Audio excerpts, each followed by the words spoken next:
ఈసారి అది కీలకం కాబోతోంది. అంటే ఇప్పుడు ఎన్డీఏ కన్వీనర్గా చంద్రబాబు నాయుడు గారు ఉంటే అక్కడ ఉన్నటువంటి క్యాబినెట్ విస్తరణలో క్యాబినెట్ ఎవరెవరికి ఏ మంత్రి పదవులు ఏ శాఖలు ఎక్కడ దాంట్లో కూడా చంద్రబాబు నాయుడు గారి యొక్క రోల్ అక్కడ ఉంటుందని చెప్పేసి ఖచ్చితంగా మనం నమ్ముతుంటాం. ఉంటుంది కూడా, ఉండాలి కూడా, ఖచ్చితంగా ఉంటుంది. ఎందుకంటే ఈరోజు ప్రభుత్వంలో భాగస్వామ్యం అయితేనే మళ్ళీ మేము ప్రాధాన్యపడుకుని గతంలో లాగా మాకు ఇది ఇవ్వండి అని చెప్పేసి మళ్ళీ కేంద్ర ప్రభుత్వంతో మళ్ళీ మేము చెడి కేంద్ర ప్రభుత్వం వల్ల మళ్ళీ మేము ధర్నాలు చేసి నిరసనలు చేసే పరిస్థితి ఈరోజు ఇప్పుడు అది ఉండదు, రాబోదు కూడా నేను అనుకుంటాను. ఎందుకంటే కేంద్రంలో ఖచ్చితంగా బీజేపీ ఎన్డీఏ కూటమి ప్రభుత్వంకి వస్తుంది.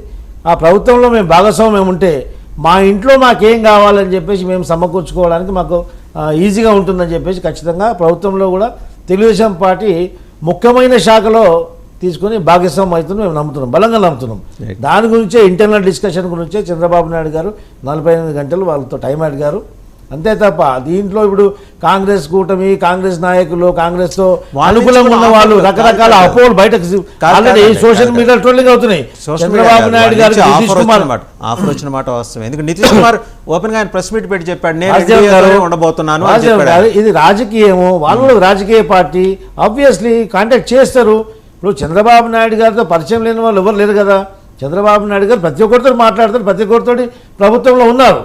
అయినప్పటికీ కూడా చంద్రబాబు నాయుడు గారితో వాళ్ళు కాంటాక్ట్ కావచ్చు, సంప్రదించినంత మాత్రాన చంద్రబాబు నాయుడు గారు అక్కడికి వెళ్తారన్నది అపోహలు సృష్టించడము, ఏదో చేస్తున్నట్టు సోషల్ మీడియాలో ఇప్పటికే స్ట్రోలింగ్ స్టార్ట్ అవుతుంది. అదంతా ఈ అపోహ మాత్రమే. చంద్రబాబు నాయుడు గారు తెలుగుదేశం పార్టీ ఖచ్చితంగా అనుకుంటారు. ఇప్పుడు ఆయన ఒక కీలకమైన పార్టీగా ఆవిర్భవించిన తర్వాత కాంగ్రెస్ పార్టీ సంప్రదిస్తే తప్పేంటి? ఆయన్ని తప్పేం లేదు కదా సంప్రదిస్తే. వాసుదేవన్ గారు, నా పర్సనల్ పర్సెప్షన్, స్వాతంత్రం వచ్చి నుంచి ఇప్పటి వరకు ఈ దేశానికి సర్వనాశనం పట్టించి దేశానికి ఒక అధోగతి పట్టించిన పార్టీ ఏదంటే కాంగ్రెస్ పార్టీ. అలాంటి కాంగ్రెస్ పార్టీ కేంద్రంలో మళ్ళీ అధికారం చేపడితే ఈరోజు మొన్ననే చూడండి, అక్కడ పాకిస్తాన్ అక్కుపాటికి పిఓకేలో అక్కడ ప్రజలు తినడానికి తిండికి ఇబ్బంది కలిగితే మన డిఫెన్స్ మినిస్టర్ కూడా స్టేట్మెంట్ ఇచ్చారు. ప్రజలే స్వచ్ఛందంగా భారతదేశాన్ని కలవాలనుకుంటున్నారు, మాకు యుద్ధం చేసే అవసరం లేదంటే ఈ యొక్క OLX batch, Congress OLX batch ఏం చెప్పింది? వాళ్ళ దగ్గర అణుబాంబులు ఉన్నాయి అంటే మన అణుబాంబులు దీపావళికి పీల్చడానికి పెట్టుకున్నామా? అంటే ఒక దాయాది దేశానికి అనుకూలంగా మాట్లాడే వ్యక్తులు ఏ విధంగా దేశాన్ని అభివృద్ధి పదంలో తీసుకెళ్తారని చెప్పి మీరు ఆలోచించారు. రైట్. ఒకసారి మామిడి గిరిధర్ గారు కూడా మనతో పాటు లైవ్లో జాయిన్ అయ్యారు, అంతర్జాతీయ వ్యవహారాల నిపుణులు. అండ్ గిరిధర్ గారు, అంటే చాలా టిపికల్గా ఉన్నది ఆ నెంబర్ చూస్తుంటే 292, 233 పెద్ద వ్యత్యాసం లేదు. అండ్ 292 గొప్ప నెంబర్ కూడా కాదు. 400 దాటేస్తాం ఈసారి అని చెప్పేసి చెప్పుకున్న బీజేపీకి భుజబలం ఎందుకనో కొంచెం తగ్గింది, నీరసపడింది. 290 మహా అయితే 300 వరకు టచ్ అవుతుందేమో. బట్ వీళ్ళలో ఎంతమంది నమ్మదగిన మిత్రులు ఉన్నారు? అండ్ అవతల వైపు నుంచి వస్తున్న ఆఫర్లు చూసి అటువైపు, ఎందుకంటే బీజేపీతో కలిసి వెళ్ళే మిత్రపక్షాలకి మామూలు డిసిప్లిన్ ఉండదు. పొద్దున్నే బీజేపీ హెడ్ క్వార్టర్స్ నుంచి వచ్చే ఆ ఇన్స్ట్రక్షన్స్ని వాళ్ళు ఫాలో అవ్వాల్సిందే. వేరే కాంగ్రెస్తో కలిస్తే కొంచెం స్వేచ్ఛ ఉంటుంది, ఎవరు మాటలు మాట్లాడుకోవచ్చు, ఎవరి పనులు వాళ్ళు చేసుకోవచ్చు. అలా ఆలోచించే అవకాశం ఉంది కదా. ఒకవేళ నిజంగానే చంద్రబాబు గారికి వచ్చిన ఆఫర్ కనుక చూస్తే కాంగ్రెస్ నుంచి, ఆయనైతే రాష్ట్ర ప్రయోజనాల కోసమే మాట్లాడతారండి, అందులో డౌట్ ఏం లేదు. స్పెషల్ స్టేటస్ మేము ఇస్తామనే మాటకి వాళ్ళు కట్టుబడి ఉన్నారు. ఆయన అటు వెళ్ళే ఛాన్సెస్ ఏమైనా ఉన్నాయా? వాసుదేవన్ జీ, మీకు కో ప్యానలిస్ట్కి మీ ప్రేక్షకులు అందరికీ నమస్కారం అండి. చూడండి, ఒక్క విషయం, ఇప్పుడు జరుగుతున్నటువంటి ఆలోచనలన్నీ కూడా ఇప్పుడే ఇంకా రిజల్ట్స్ వస్తున్నాయి కాబట్టి ఇవన్నీ కూడా డెవలపింగ్ స్టోరీస్ కాబట్టి సిచ్యువేషన్ అంతా డెవలప్ అవుతుంది కాబట్టి ఫైనల్గా ఏ దిశగా వెళ్తుంది అని చెప్పడం చాలా కష్టం. కాకపోతే ఒక్క విషయం మాత్రం మనకు క్లారిటీ వచ్చింది. మరి మోదీ గారు బీజేపీకి స్వయానా వాళ్లకు మెజారిటీ నంబర్ కంటే తక్కువ వచ్చింది కాబట్టి మరి అటువంటి ప్రభుత్వాన్ని ఆయన నడిపించడానికి సిద్ధపడతారా లేదా అన్నటువంటి ఒక కన్ఫ్యూజన్ కొంతమందిలో ఉండింది. దానికి ఆయన తెర దించేశారు. ఈసారి మళ్ళీ ప్రభుత్వం ఏర్పాటు చేయబోతున్నామని స్పష్టంగా చెప్పారు. దానికి ప్రధాని అవ్వడానికి కూడా ఆయన సిద్ధమయ్యాని క్లియర్గా చెప్పారు. రెండవ క్లారిఫికేషన్ ఏంటంటే, మనకు ఇది ఒక మాస్టర్ స్ట్రోక్ కింద నేను భావిస్తాను. ఎందుకంటే చంద్రబాబు నాయుడు గారు లాంటి వాళ్ళు 48 గంటలు కావాలి, 72 గంటలు కావాలి, ఇలా పొడిగించుకుంటూ పోయేటువంటి మిత్రపక్షాలు ఏవైతే ఉన్నాయో, మిత్రపక్షాలు కానీ లేదా సమర్థించాలనుకుంటున్నటువంటి పార్టీలు కానీ వాళ్ళకి డెడ్ లైన్ ఉన్నది. మీరు మాతో వస్తే సరే, మీరు రాకపోతే with you or without you, అటువంటి ఆప్షన్ ఒకటి చాలా స్పష్టంగా మనకు కనిపిస్తున్నది. ఎందుకంటే 292 చిన్న నంబర్ కాదండి. మనం గతంలో 2014 కంటే ముందర ఎన్ని పార్టీలకు ఎన్ని కూటములకు 292 ఉన్నాయి చెప్పండి నాకు. అవన్నీ అవుట్ సైడ్ సపోర్ట్తో ఉన్నటువంటి ప్రభుత్వాలు అవన్నీ. యూపీఏ హయాం 10 ఏళ్ళు కూడాను వాళ్ళకి అంత నంబర్ ఎక్కడున్నది? సోనియా గాంధీ గారు నా దగ్గర 272 నంబర్లు ఉన్నాయని చెప్పి వెళ్ళి ఆవిడ ప్రూవ్ చేయలేకపోయింది కదా గతంలో. కాబట్టి ఇది చాలా పెద్ద నంబర్, దాన్ని అంత సునాయాసంగా మనం తీసివేయడానికి వీల్లేదు. 272 వస్తే వాళ్ళు గవర్నమెంట్ ఫామ్ చేయొచ్చు. దానిపైన ఇంకా 20 సీట్లు ఉన్నాయి వాళ్ళకి. ఈ 20 సీట్ల నుంచి ఒక్కవేళ బాబు గారు కనుక మీరు ఇస్తున్నటువంటి హైపోథెటికల్ సిచ్యుయేషన్ ప్రకారం లెటస్ సే మనకు కాంగ్రెస్ సైడ్ వెళ్దామని అనుకున్న 16 తీసేసినా కానీ కూడా ఇంకా వాళ్ళకి 276 సీట్లు ఉంటాయి ఎన్డీఏకి. వాళ్ళు అలాగే ఫామ్ చేయొచ్చు. ప్లస్ మరి అమిత్ షాను తర్వాత మోదీ గారు ఊరుకుంటారా? వాళ్ళ దగ్గర కూడా పెద్ద యంత్రాంగం ఉన్నది. ప్రభుత్వాలు ఎలా ఏర్పాటు చేయాలో, ఈ పాలిటిక్స్ ఎలా చేయాలో వాళ్ళకు కూడా తెలుసు కదా. వాళ్ళని చేతులు కట్టుకొని కూర్చోలేదు కదా. వాళ్ళు కూడా ఇంకా ఇతరత్ర పార్టీలను ఎవరెవరిని దాంట్లో చేర్చుకోవచ్చు, ఎలా చేయొచ్చు అనేది వాళ్ళు కూడా వ్యూహాలు పన్నుతారు కదా. ఏమో ఉద్ధవ్ ఠాక్రే వచ్చి చేరొచ్చు కదా, ఆయనకు ఉన్న 10 సీట్లు వచ్చి వీళ్ళతో చేరితే ఏమవుతుంది అది? సో కాబట్టి ఇవన్నీ కూడా హైపోథెటికల్ సిచ్యుయేషన్స్. చంద్రబాబు నాయుడు గారు అల్టిమేట్గా అక్కడ ఏ డిమాండ్స్ తోటి వెళ్ళబోతున్నారో దాన్ని వాళ్ళకి ఎంత యాక్సెప్ట్ చేయగలరో ఇవన్నీ కూడాను ఆ చర్చల్లో నిర్ణయాలు జరుగుతాయి. కానీ సంకేతం మాత్రం ఈరోజు సాయంత్రం చాలా స్పష్టంగా వచ్చింది. మీరు కనుక గొంతెమ్మ కోరికలు కోరి తీర్చలేనటువంటి కోరికలు కోరితే మాత్రం మాకు ప్రత్యామ్నాయాలు ఉన్నాయన్నటువంటి మెసేజ్ కూడా తప్పకుండా ఆయనకు వెళ్ళింది నేను అనుకుంటాను. అందుకనే ఆయన రేపు వెళ్తున్నారు. బహుశా పవన్ కళ్యాణ్ యొక్క ఫ్యాక్టర్ కూడా దీంట్లో చాలా బాగా కీలకంగా పనిచేస్తోంది. ఆయన వీళ్ళిద్దరినీ కూడాను, మన టీడీపీని తర్వాత బీజేపీని ఇద్దరిని కూడాను కలిపేటువంటి ప్రయత్నం ఆయన చేశారు. కాబట్టి బహుశా ఇప్పుడు కూడాను అటువంటి ప్రయత్నమే అక్కడ కూడా జరుగుతుంది నేను అనుకుంటున్నాను. టీడీపీ బాబు గారు కొన్ని అన్రీజనబుల్ డిమాండ్స్ కాకుండా కావాల్సినటువంటి కొన్ని ఏది మేనేజ్ చేయగలమో అవన్నీ పెట్టేటువంటి దిశగానే కొంత ఇచ్చిపుచ్చుకోవడాలని ఉంటాయని నేను భావిస్తున్నాను. జాఫర్ షరీఫ్ తర్వాత సార్, జాఫర్ షరీఫ్ తర్వాత అలాగే జార్జ్ ఫెర్నాండెస్ తర్వాత ఆయన కూడా, జార్జ్ ఫెర్నాండెస్ కూడా ఇటు నుంచి మ్యాంగ్లూరు నుంచి రిప్రజెంట్ చేశారు. వారి తర్వాత కీలకమైన శాఖలు ఏవి పెద్దగా, చాలా కీలకమైన శాఖలు ప్రజలతో నేరుగా సంబంధాలు ఉన్న శాఖలు ఏవి దక్షిణాది రాష్ట్రాలకి దక్కల. ఎందుకు మనకు బండారు దత్తాత్రేయ గారు రైల్వే మంత్రిగా ఉండినారు ఆయన. తర్వాత బండారు దత్తాత్రేయ గారు లేబర్ మినిస్టర్ గా ఉండినారు ఆయన. సహాయ మంత్రిగా ఉన్నారండి, రైల్వే సహాయ మంత్రిగా ఉన్నారు. అంటే ఇండిపెండెంట్ మంత్రిగా కరెక్ట్. బట్ యాక్చువల్గా అదే కదా, అక్కడే కదా ఉన్నది. అలాగే Mallikarjun Kharge ఉండినారు.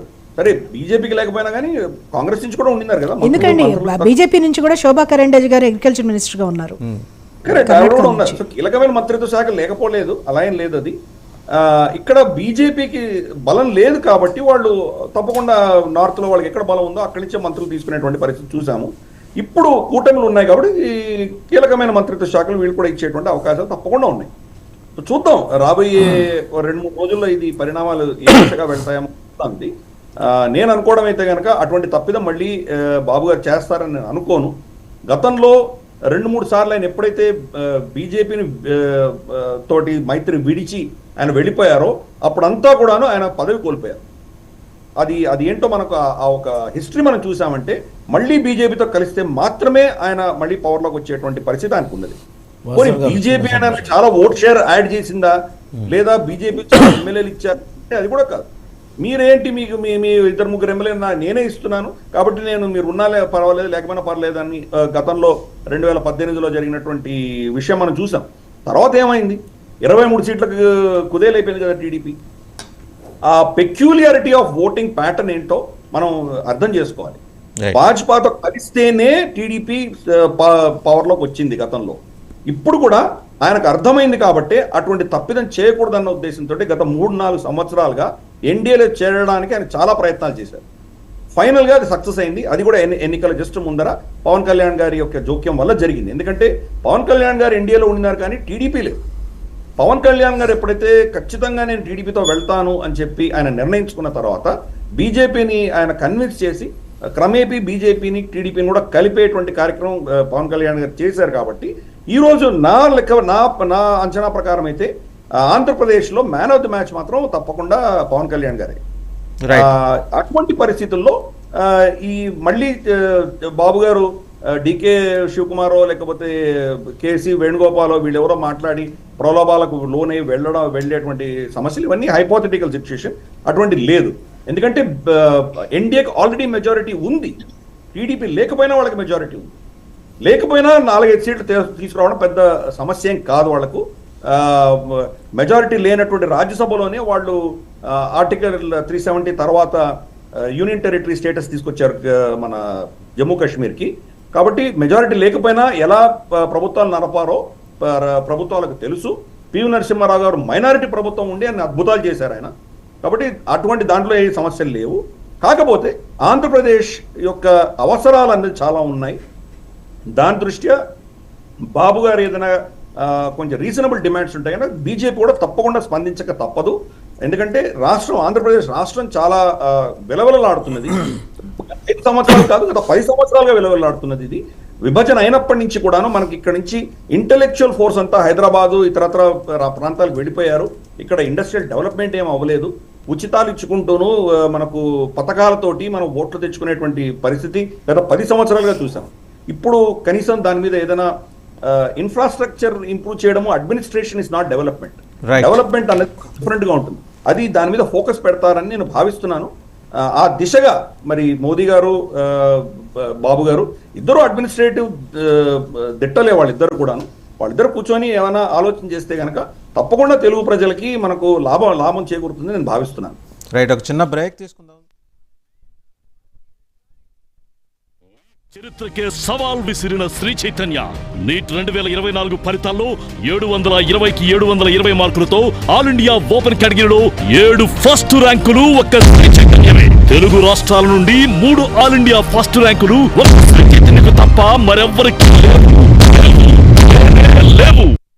Masterminds, the pride of India. Inter, MPC, BiPC, MEC, CEC చదివిన విద్యార్థులకు సిఏ మరియు సిఎంఏ ఫౌండేషన్ కొరకు నూతన బ్యాచెస్ ప్రారంభం. నీట్ చరిత్రకే సవాల్ విసిరిన శ్రీ చైతన్య నీట్ 2024 ఫలితాల్లో 720కి 720 మార్కులతో ఆల్ ఇండియా ఓపెన్ కేటగిరీలో 7 ఫస్ట్ ర్యాంకులు ఒక్క శ్రీ చైతన్యమే. తెలుగు రాష్ట్రాల నుండి 3 ఆల్ ఇండియా ఫస్ట్ ర్యాంకులు ఒక్క శ్రీ చైతన్యకు తప్ప మరెవ్వరికి లేవు. సో వెల్కమ్ బ్యాక్ రేగిల్ లక్ష్మణరావు గారు. సో ఇప్పుడు చాలా చిత్రమైన పరిస్థితి వాస్తవంగా మీకు.